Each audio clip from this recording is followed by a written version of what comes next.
Hey, what is happening, everybody? Long time no see. You may have forgotten who I am, but if you have, I am, of course, Gold Dizzy, and it is so good to be back here on the YouTubes. Yes, I've been gone for the past 5 or 6 weeks. My last video was the Night of Champions review, and that pay-per-view was, well, it was about 5 weeks ago, but anyways. I don't have a real good excuse as to why I've been absent. I'll just say this. I'm a grown-ass man. I've got grown-ass man things to do, and sometimes I just can't sit around and make videos all day. But let's not cry over spilled milk. I am back, Jack, and that's all that matters. Let's get down to business and let's talk about the 2012 WWE Hell in a Cell pay-per-view. Hell in a Cell, probably one of my favorite gimmick matches of all time. I know that Hell in a Cell has changed a lot over the past couple of years, but I still enjoy it nonetheless. And I gotta say, this year's Hell in a Cell pay-per-view looks decent. The card so far looks pretty good. We have 6 matches signed. One match will be signed this Friday night on SmackDown. So if you haven't watched SmackDown or if you haven't read the spoilers, you might want to fast forward through the beginning portions of this video, but it really doesn't matter because this match that they signed on SmackDown, well, it's not all that, so you won't really be spoiled that much, if you know what I'm talking about. But let's get down to business at hand. We've got a pay-per-view coming up. I've got some predictions for you, and I'm going to give you my 2 cents on each and every match that's going down. Let's talk about that match that they will sign this Friday night on SmackDown. The Divas title is on the line. That's right. Eve Torres is defending the title against LAYLA. And I got to say, it is great. It is fantastic. It is excellent to see that the WWE is putting focus on the women's division. It has been neglected so much like a redheaded stepchild, and it's great to see that the women of the WWE are getting camera time. They are getting feuds developed around this title, and it's great to see. What's her name? Yeah, Caitlyn. Caitlyn was attacked at the last pay-per-view. She was Nancy Kerrigan by some unknown woman wearing a blonde wig. We later find out that Eve was the lady that was behind it, and we find out that she has some incriminating evidence on her iPad, and Caitlyn was able to retrieve that evidence, and we haven't really seen what has developed from that. I'm guessing we will find out more on SmackDown, but we do have Eve and LAYLA going one-on-one for the title once again, and I will say this. In my book, it really doesn't matter who wins. Eve just won the title, so it would be nice to see if she could have a lengthy title reign. But, I wouldn't be surprised if LAYLA won the match and retained, or not retained, but regained the title, I should say, because it would be a nice finish to a decent little feud. Caitlyn might even play a part in this match. She might even help LAYLA win the title. Who knows? But that will remain to be seen. I'm just going to say that LAYLA will indeed regain the title, and that's that. I hope it becomes a pretty good match. Even LAYLA have had some matches in the past before, and well, they've been pretty good. So let's get on to the next match. Randy Orton going up against the man Alberto Del Rio. Alberto Del Rio is a man that is in desperate need of a pay-per-view win. He has been feuding with Sheamus for the past several months. He now has had his focus turned to Randy Orton. And during his Sheamus feud, he didn't win a goddamn match whatsoever on pay-per-view. Sheamus beat him every time. And his cred on pay-per-view has been tarnished a little bit. So he desperately needs to get this win over Randy Orton at Hell in a Cell, so that way his cred can be rebuilt. Randy Orton, here's a guy that recently came back from a suspension. He hasn't been doing much since his return, but he hasn't really had to do much because he's already done everything already. He's already been a champion. He's already been to the top of the mountain several times. He needs to do the right thing. The WWE needs to do the right thing. And they need to put Alberto Del Rio in the winner's circle at this pay-per-view. Randy Orton needs to help put him over. And Alberto Del Rio needs to pick up the win. And that's who I'm picking as the winner. ADR. Alright, let's talk about the Tag Team Championships. I am the Tag Team Champions. That's right. Team Hell No going up against Team Rhodes Scholar. And I gotta say, I've got a little bit of a rant. But before I get to the rant, I will say this. Just like the Divas Championship, or just like the Divas Division, I should say, it is so nice to see emphasis put on the tag team scene. We have a lot of great tag teams now in the tag team division, and that's awesome to see. It's awesome to see storylines developed around the tag team championships, and I gotta say, ever since Team Hell No became champions, it's been great watching them on TV every week. But now let's get to my rant. It's a short rant, but a rant nonetheless. My problem with the tag team division now are the tag team names. You have Team Hell No and Team Rhodes Scholars. What the hell, WWE? What's the thing with putting team at the beginning of the tag team names? Do you have to paint the picture that clear for us? I mean, good God almighty, we know they're a tag team. You could drop the team. Let me tell you something. Team Rhodes Scholars would sound so much more badass if they were just simply known as Rhodes Scholars. That just sounds so much better. And Team Hell No, they would be more awesome if they were just simply known as Hell No. You don't need to put team at the beginning of the name so that way we know they're a tag team.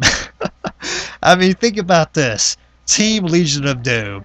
Team D-Generation X. Team Steiner Brothers. Team Heavenly Bodies. That's right, I went there. You know what? You don't need to do that. But anyways, I will say this. It's great to see the tag team division making strides to be better because it has gotten a lot better. And I gotta say, both of these teams are awesome, and both of these teams are deserving of a win. I would love to see Rhodes Scholars get the win and become tag team champions. I know Cody Rhodes is a former tag team champion himself. I don't believe Damian Sandow has won any WWE gold yet, so I believe this would be his first piece of WWE gold, so that would be awesome. But on the other side of that coin, it kind of would suck, you know, if Hell No lost the titles, because then we wouldn't be able to hear them say, I am the tag team champions anymore. And I love hearing that. Although I will say this, they're kind of digging that into the dirt a little bit, but it's still funny nonetheless. So as far as the winner goes, I'm kind of torn. I would love to see Rhodes Scholars pick up the win. And, you know, I would love to see Hell No win. But I'm just going to put it like this. I think Hell No will retain the titles. They were successful the last couple of times when defending these titles. Even when you thought that they weren't going to coexist as a team, they were able to pull out the victory. And I think they're going to be able to do the exact same thing. And it's going to be great to see. So, Hell No for the win. All right, let's talk about the WWE Intercontinental Championship title. It's on the line. Kofi Kingston, the newly crowned Intercontinental Champion, going up against his arch nemesis, The Miz. Man, The Miz got his block knocked off a couple of weeks ago, didn't he, on Raw? Holy cow. That, Trouble in Paradise, it damn near decapitated The Miz, man. He busted his eye wide open, and he just didn't have his hand up, and he didn't have his hand up quick enough, you know, to block the kick. But, man, it was still pretty awesome to see. But Kofi Kingston just won the title. I don't see them flip-flopping the title off of him that quickly. I think Kofi Kingston will get the win. I think it's going to be a pretty good match, and that's that. All right, let's talk about the Hell in a Cell matches. You have the World Heavyweight Championship on the line. Sheamus defending the title again against the Big Show. I say again, and I don't mean again against the Big Show. He hasn't faced the Big Show yet, but he is going to put the title on the line against the Big Show, and it's going to be an interesting match because we have Dolph Ziggler in this mix as well. He's already declared that he will cash in the Money in the Bank at Hell in a Cell. And he said it doesn't matter who it is. It doesn't matter. So let's talk about the feud for a little bit. Sheamus and the Big Show, they've been feuding. Of course, Sheamus has been talking about Big Show's 45-second title reign an awful lot. If you don't remember last year, Big Show won the World Heavyweight Championship against Mark Henry. Daniel Bryan comes out, cashes in the Money in the Bank, beats the Big Show after the Big Show just won the title. He had a 45-second title reign. They've been using that as their, groundwork for the feud. And it's been entertaining, I guess, a little bit. They're kind of just, beating the dead horse, I guess, for most of it. But regardless, I think that this is going to play a major part in this match as well. I think the Big Show is going to beat Sheamus. I really do. And I think Ziggler will come in and cash in the Money in the Bank just like he says he is. And I think we're going to see another short title reign from the Big Show. Call me crazy for predicting that, but I wouldn't be surprised if that's what the WWE did. And that's what I'm going to go with. I think the Big Show will beat Sheamus. And then I think Ziggler will cash in the Money in the Bank. But it doesn't matter as far as who wins the Hell in a Cell. Ziggler will cash in and he will win the title. I know Cena has already cashed in and lost. It's very possible that they could do the exact same thing to Ziggler.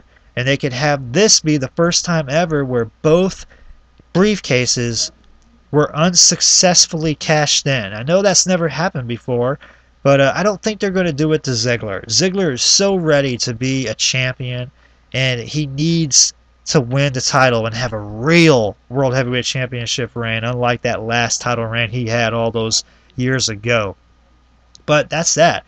I'm predicting Big Show will win, and then I predict a Ziggler cash in, and Ziggler becomes the new heavyweight champion of the world. All right, let's talk about this main event. WWE title is on the line. CM Punk, he's got an awesome title reign. He's putting that awesome title reign on the line against Ryback. Boy, this is going to be an interesting match because I'm not a Ryback hater. I like Ryback. I liked where he's came from. I've been following him since he was on the $1 Million Tough Enough with Miz.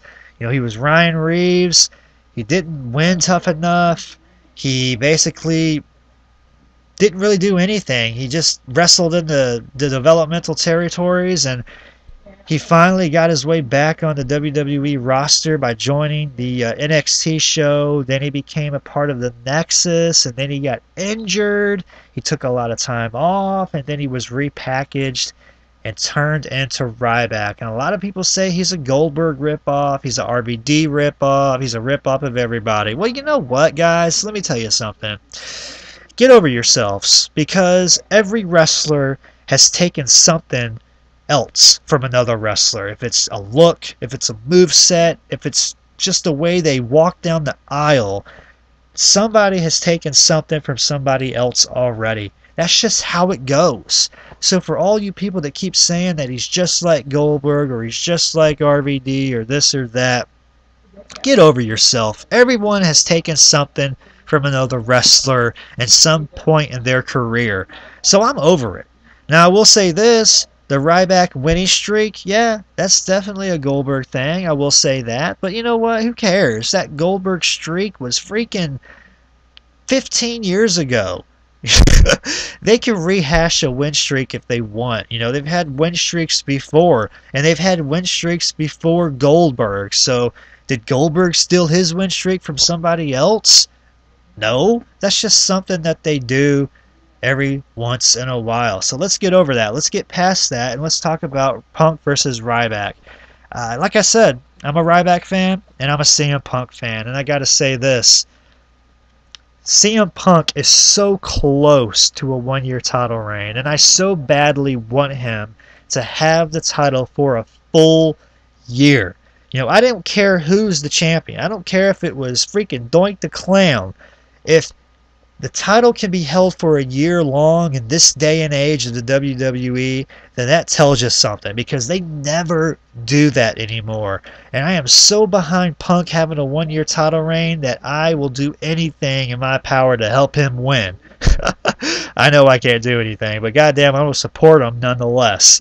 So if Punk loses to Ryback, I will be highly, highly, highly, and we cannot have that, especially since they are building towards a Rock Punk match, or at least I think they are. They already laid the groundwork with this little Rock and Punk feud, so it would not make any sense for them to have Punk drop the title to Ryback this close to the Royal Rumble.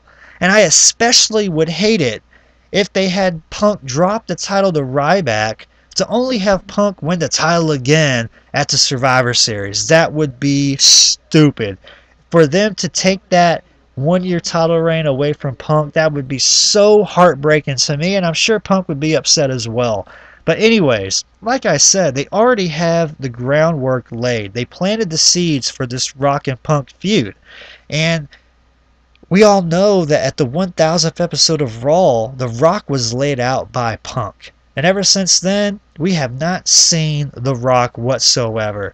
We've seen and heard the Punk talk about The Rock every now and then, but we certainly haven't heard anything from The Rock. And I'm sure we are. We already know that The Rock is going to have a WWE title match at the Royal Rumble. And it would just be so awesome if it was The Rock versus Punk. Man, that would be awesome. Yeah, I want to see Punk versus Austin, just like a lot of you guys want to see as well. But damn it, we can maybe see that at the Royal or at the WrestleMania 29, or hell, maybe even WrestleMania 30. Who knows? But Punk versus Rock at the Royal Rumble has to happen, and the only way for that to happen is for him to continue to be the champion. And I will be highly pissed off if they have him drop that title to Ryback and then have him win the title again at either Survivor Series or the TLC pay-per-view. Just let him have the title all the way to the Royal Rumble. Damn, if you could just do that, WWE, you would truly make my day, because that would be awesome. Because year-long title reigns, they just don't happen anymore. And I'm going to pick Punk to win.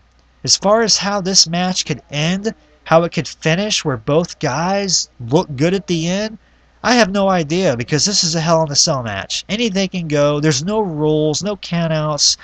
So I don't know how they can have a finish to where Ryback's streak isn't tarnished or Punk doesn't lose the title. But the WWE better have an awesome ace hit up their sleeve, because Punk needs to retain the title.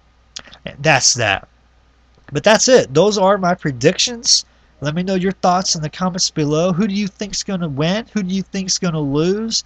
That's that. Let's run it down one more time. Layla will win the title over Eve. Alberto Del Rio will defeat Randy Orton. Team Hell No will retain over Team Rhodes Scholars. Kofi Kingston will retain over The Miz. The Big Show will beat Sheamus, and then he will have Ziggler cash in the Money in the Bank on him.